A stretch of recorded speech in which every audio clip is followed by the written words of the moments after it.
तर मित्रांनो, आपल्या पृथ्वीवर खूप सारे सजीव आहेत. त्यापैकी काही सजीव आपल्याला डोळ्याने सहज दिसत नाहीत. ते पाहण्यासाठी आपल्याला सूक्ष्मदर्शकाचा वापर करावा लागतो आणि अशा सजीवांना सूक्ष्मजीव असं म्हणतात. आता या लहान ठिपक्याकडे पहा. दिसतोय का? थांबा, इथे मी एक गोल काढतो. तर या गोलाच्या आतील हा ठिपका पहा. तर या छोट्या ठिपक्यात अंदाजे 1 कोटी एवढे सूक्ष्मजीव असू शकतात. तर यावरून समजले की सूक्ष्मजीव किती लहान असू शकतात ते. हे छोटे जीव आपल्याला दिसत नसले तरी आपल्या दैनंदिन जीवनात यांचा खूप मोठा वाटा आहे बरं का. चला तर मग या सूक्ष्मजीवांबद्दल अधिक माहिती करून घेऊया. तर आपल्यातील बऱ्याच जणांना प्रश्न पडत असेल की यार, हे सूक्ष्मजीव नेमके सापडतात तरी कुठे? तर बघा, सूक्ष्मजीव हे अक्षरशः सगळीकडेच असतात. आपण श्वास घेतो त्या हवेमध्ये ते असतात, ते पाण्यामध्ये असतात, ते जमिनीमध्ये असतात म्हणजेच मातीमध्ये असतात, ते झाडांना पोषक द्रव्य पुरवण्याचे काम करतात. उदाहरणार्थ शेंगावर्गीय वनस्पतींच्या मुळांमध्ये ते असतात. हे सूक्ष्मजीव हवेतून शोषून घेतलेल्या नायट्रोजनचे रूपांतर प्रथिनांमध्ये करण्यासाठी मदत करतात. आपण येथे हात धुतल्यानंतर सुद्धा हातावरती 10,000 ते 1,00,000 पर्यंत सूक्ष्मजीव असू शकतात. विश्वासच बसत नाहीये ना? ते कचऱ्यामध्ये, मलमूत्रामध्ये, कोठेही ते असू शकतात. सांडपाण्यामध्ये कोठेही सूक्ष्मजीव असू शकतात. तर एक तर कळालं की सूक्ष्मजीव हे सगळीकडे असतात.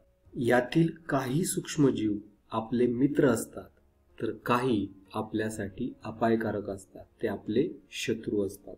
तर पहिला प्रश्न, सूक्ष्मजीव कोठे सापडतात आणि ते कसे राहतात?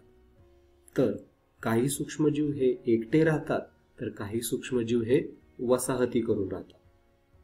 उदाहरणार्थ अमिबा, पॅरामेशियम हे एकटे राहतात, बरोबर. तर काही बहुसंख्येने वसाहती करून राहतात. उदाहरणार्थ दातांच्या पृष्ठभागावर वाढणारे सूक्ष्मजीव, जीवाणू, त्यांना आपण डेंटल प्लॅक असं म्हणतो. तर बघा, आपल्या तोंडात सूक्ष्मजीवांची एक वसाहत राहते.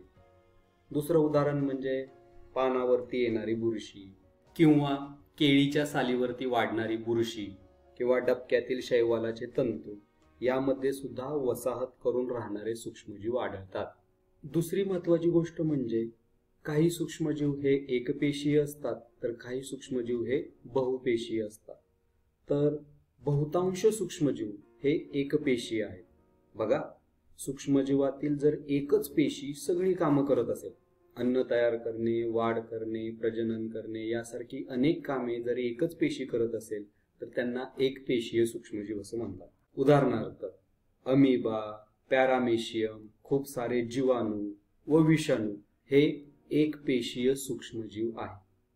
दुसरं म्हणजे बहुपेशीय सूक्ष्मजीव, पावावर येणारी बुरशी, डबक्यातील शैवालाचे तंतू हे बहुपेशीय सूक्ष्मजीव आहेत. म्हणजेच यामध्ये अनेक पेशी एकत्रित काम करतात. तर वनस्पती, प्राणी आणि आपण हे बहुपेशीय जीव आहोत.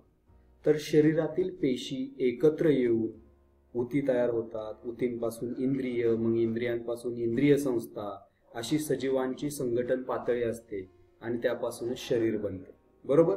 तर आता आपण पाहूया की पेशींच्या रचनेवरून सूक्ष्मजीवांचे वर्गीकरण कसे केले जाते ते. तर काही सूक्ष्मजीवांमध्ये केंद्रक आणि पेशीपटलापासून तयार झालेली अंगके असतात, तर काहींमध्ये ती नसतात. उदाहरणार्थ अमिबा या सूक्ष्मजीवामध्ये केंद्रक आणि पेशी अंगके म्हणजेच रिक्तिका, आंतरद्रव्य जालिका, लयकारिका ही पेशी अंगके असतात. तर जीवाणू व विषाणू यांच्यामध्ये वरील पेशी अंगके नसतात. या पेशींमध्ये फक्त प्रद्रव्य पटल, पेशीद्रव्य व केंद्रक द्रव्य एवढेच घटक असतात. म्हणूनच त्यांना आदिकेंद्रकी पेशी असं म्हणतात. तर पेशी अंगके असणाऱ्या पेशींना दृश्य केंद्रकी पेशी असं म्हणतात. दृश्य केंद्रकी पेशींमध्ये डीएनए हा एकरेषीय स्वरूपामध्ये केंद्रकामध्येच असतो. तर आदिकेंद्रकी पेशीमध्ये डीएनए हा गोलसर स्वरूपाचा असून तो पेशीच्या आतील द्रवामध्ये मुक्तपणे तरंगत असतो. आणि लक्षात ठेवण्याची गोष्ट म्हणजे दृश्य केंद्रकी सजीव हे एकपेशीय किंवा बहुपेशीय असतात, मात्र आदिकेंद्रकी सजीव हे फक्त आणि फक्त एकपेशीय असतात. अमिबा हा एकपेशीय दृश्यकेंद्रकी सजीव आहे, तर प्राणी, वनस्पती, बुरशी हे बहुपेशीय दृश्यकेंद्रकी सजीव आहे. तर फक्त या एकाच पद्धतीने सूक्ष्मजीवांचे वर्गीकरण होत नाही. सूक्ष्मजीवांचे वर्गीकरण त्यांच्या आकार आणि जीवन प्रक्रियेवर सुद्धा आधारित असते. उदाहरणार्थ शैवाल, जीवाणू, बुरशी किंवा अमिबा किंवा विषाणू यांचे वर्गीकरण त्यांच्या आकार आणि जीवन प्रक्रिया यांच्यावर आधारित आहे. आता विषाणू म्हटल्यावर आपल्याला कोविड-19ची आठवण झाली असेल. 2019 ते 2021 पर्यंत यांनी जगात खूप थैमान घातले होते, हो ना? आणि यावरूनच आपल्याला सूक्ष्मजीवांची ताकद कळाली असेल. तर एक लक्षात आलं असेल तुम्हाला की काही जे सूक्ष्मजीव असतात ते आपले मित्र असतात, ते आपल्याला मदत करत असतात, तर काही हे हानिकारक असतात, आपल्याला ते अपायकारक असतात. इथेच थांबूयात. धन्यवाद.